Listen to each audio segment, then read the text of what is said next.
रविवार की सुबह जब मेरे पिता ने मुझे मामा के घर छोड़ने का निर्णय लिया तो मेरे मन में उत्साह का सागर उमड़ रहा था। मामा की नई शादी हुई थी और मैं पहली बार मामी से मिलने जा रहा था। पिता ने मुझे रोकने की कोशिश की, लेकिन मेरी जिद के आगे उन्हें झुकना पड़ा। जब हम मामा के घर पहुंचे तो घर के बाहर ताला लगा मिला। पिता ने मामा को फोन किया तो पता चला कि वे मामी के साथ शॉपिंग के लिए गए हैं और थोड़ी देर में लौटेंगे। हम बाहर बैठकर उनका इंतजार करने लगे। 2 घंटे बाद मामा और मामी लौटे। जैसे ही मामी ने स्कार्फ हटाया, उनकी मुस्कान ने मानो पूरे माहौल को रोशन कर दिया। मामी देखने में बेहद खूबसूरत थीं और उनकी आत्मीयता ने पहली ही मुलाकात में मुझे अपना बना लिया। मामा ने मुझे गले लगाया और मामी ने भी बड़े प्यार से मेरा स्वागत किया। उनकी बातों और मुस्कान में एक अनोखी मिठास थी जो किसी को भी मोहित कर सकती थी। शुरुआत के कुछ दिन बहुत अच्छे बीते। मामा और मामी ने मुझे परिवार जैसा अपनापन दिया, लेकिन जैसे ही मामा काम के सिलसिले में 2 महीने के लिए विदेश गए, घर का माहौल अचानक बदल गया। मामी अक्सर कहती, यश, मुझे अंधेरे से बहुत डर लगता है, क्या तुम मेरे कमरे में रह सकते हो? उनकी बातों में एक मासूमियत थी जिसे नकारना मेरे लिए मुश्किल था। एक रात जब जोरदार बारिश हो रही थी, मामी ने मुझे अपने कमरे में बुलाया। मैं जैसे ही वहां पहुंचा, उनका चेहरा अजीब सा लग रहा था। उनकी आंखों में एक अनजानी बेचैनी थी। उन्होंने मुझे रोक लिया और कहा, तुम मुझसे वादा करो कि हमेशा मेरे साथ रहोगे। उनकी बातें सुनकर मैं असमंजस में पड़ गया। 2 दिन हो चुके थे और मामी ने मेरी इतनी अच्छे से देखभाल की थी कि मुझे यह महसूस हुआ जैसे वह मेरी हर छोटी बड़ी जरूरत को समझती है। मामी और मामा के स्वभाव ने मुझे यह निर्णय लेने पर मजबूर कर दिया था कि मैं अपनी छुट्टियां यहीं बिताऊं। मगर मुझे यह अंदाजा नहीं था कि इस फैसले का आगे क्या मोड़ आएगा। तीसरे दिन की सुबह जब मैं नींद से जागा तो देखा कि सुबह के 8 बजे हो चुके थे। जैसे ही मैंने अपने कमरे से बाहर कदम रखा तो देखा कि मामा बैग पैक कर रहे थे। यह देखकर मैं हैरान रह गया। मैंने मामा से पूछा, मामा, तुम इतनी सुबह बैग पैक करके कहाँ जा रहे हो? मामा ने मुझे शांत स्वर में बताया कि उन्हें अपने काम के सिलसिले में 2 महीने के लिए विदेश जाना है। यह सुनकर मैं परेशान हो गया और कहा, मामा, मुझे तो यहाँ आए हुए 2 ही दिन हुए हैं और तुम जा रहे हो। मुझे तुम्हारे बिना यहाँ क्या करना है? मैं तुम्हें कहीं नहीं जाने दूंगा। मामा ने मुझे समझाया, यह मेरे लिए एक बहुत बड़ा अवसर है। अगर मैंने इसे गंवा दिया तो मुझे इससे बड़ा मूर्ख कोई नहीं होगा। इस प्रोजेक्ट पर काम करने से मुझे भविष्य में एक अच्छी पोस्ट मिल सकती है। मामा की काम के प्रति लगन को देखकर मैंने उसकी बातों को माना और कहा, ठीक है, आज शाम को पापा से बात कर लूंगा और फिर मैं भी घर वापस चला जाऊंगा। मामा ने फिर मुझसे कहा, अब जब मैं यहाँ नहीं रहूंगा तो तुम्हें मामी का ध्यान रखना है। तुम यहाँ रुकने का सोच रहे हो तो मामी की हर जरूरत का ख्याल रखना। याद रखना, उसे अंधेरे से बहुत डर लगता है।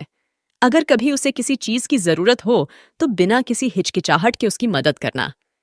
मैंने उस वक्त कुछ भी शब्द का सही अर्थ नहीं समझा था, लेकिन आगे चलकर मामी ने मुझे इसका असली मतलब बताया, जिससे मेरी समझ पूरी बदल गई। मामा के जाने के बाद घर में केवल मामी और मैं रह गए थे। मुझे मामा के साथ घूमे फिरने का मन था, पर मामा के बिना मुझे घर में सुकून नहीं मिल रहा था। लेकिन वह जो अनुभव मैंने मामी के साथ किया, वह मामा के साथ होने वाले अनुभव से कहीं अधिक खास था। शाम के वक्त जब मैं अपने कमरे में मोबाइल पर गेम खेल रहा था, तब मामी आई और मुझे समझाते हुए बोली, भांजे, तुम्हारा मन घर में ठीक नहीं लग रहा है ना? मामी ने मेरी परेशानी को बखूबी पहचाना। फिर उन्होंने कहा, चलो थोड़ा बाहर घूम कर आते हैं। और फिर उसने अपनी स्कूटी निकाली और मुझे आइसक्रीम खिलाने के लिए बाहर ले गई। जब हम घर से निकल रहे थे, मैं अपनी मामी के साथ स्कूटी पर बैठा था। जिंदगी का एक अजीब सा पल था जब मेरी अनजाने में मेरी हाथ मामी की कमर के पास चला गया। जैसे ही मेरा हाथ उसकी कमर से टकरा गया, मामी थोड़ी सी शर्मिंदगी महसूस हुई और उन्होंने जल्दी से अपना ध्यान इधर उधर बदल लिया। मैंने अपना हाथ पीछे कर लिया, लेकिन अगले ही पल मामी ने मेरा हाथ अपने कमर पर रख लिया।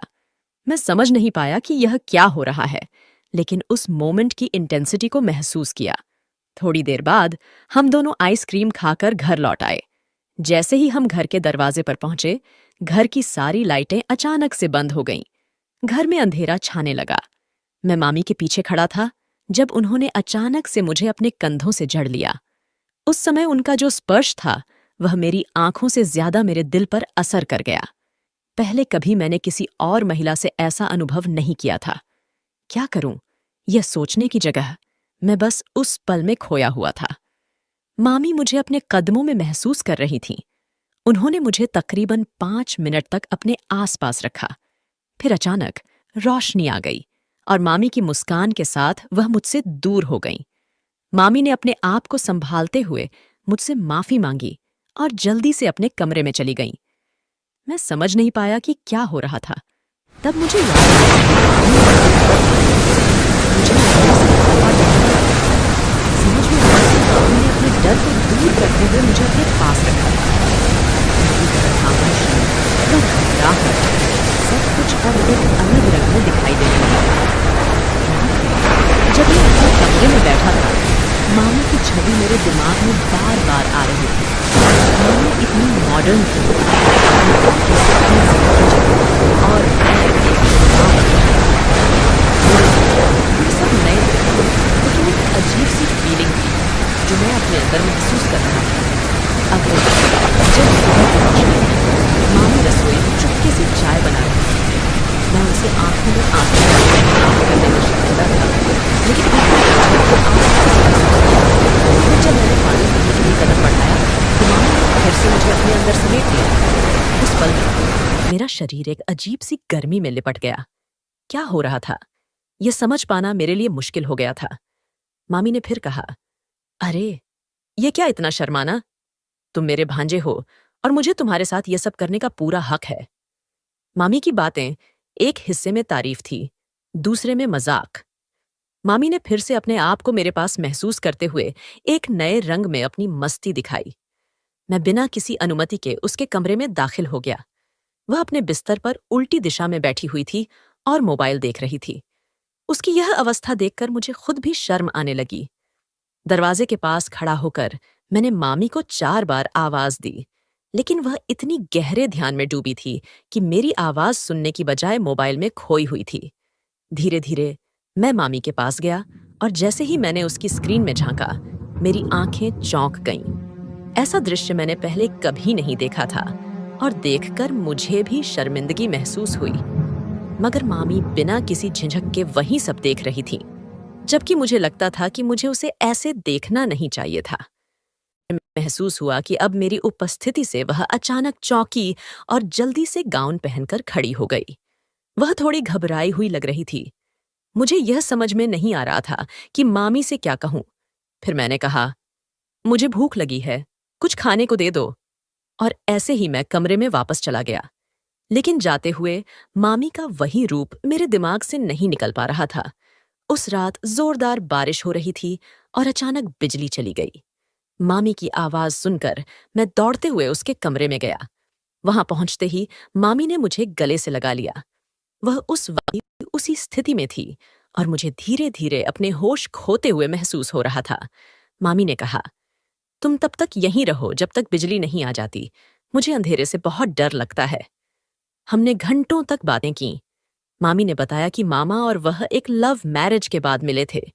उनका प्यार इतना गहरा हो गया था कि उन्होंने सीधे करते हुए मैं एक अजीब सी स्थिति में था। मामी के कमरे में सोने का निर्णय मैं खुद से लिया था और मुझे यह एक अजीब सा एहसास हो रहा था।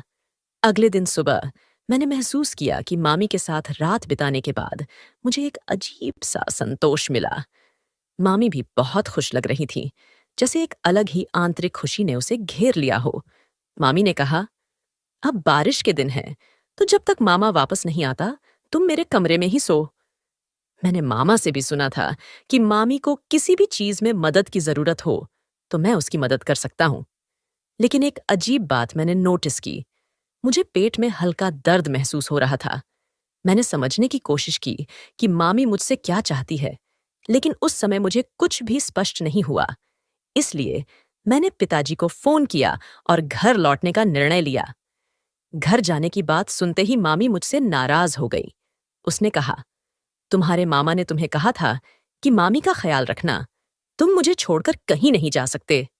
मामी की यह बात मेरे लिए बहुत अजीब थी, क्योंकि मुझे समझ नहीं आ रहा था कि वह किस रिश्ते की बात कर रही थी और उस रिश्ते का रंग कौन सा था। जब मैंने मामी से पूछा तो उसने जवाब दिया, मुझे भी नहीं पता, लेकिन तुम मुझे छोड़कर कहीं भी नहीं जाओगे। मामी ने घर न जाने के लिए जिद पकड़ ली थी, जबकि मेरे पेट में दर्द कम होने का नाम नहीं ले रहा था। हर सुबह पेट दर्द के साथ मेरी कमजोरी भी बढ़ती जा रही थी, लेकिन मामी तो हर सुबह किसी न किसी खुशी में डूबी हुई नजर आती थी। मुझे समझ नहीं आता था कि रात में मेरे साथ क्या हो रहा था। एक हफ्ते बाद मामा के जाने के बाद सुबह 7 बजे अचानक दरवाजे की घंटी बजने से मेरी नींद टूटी। मैंने पास देखा तो मामी मेरे बगल में सोई हुई थी और काफी देर से घर की घंटी बज रही थी।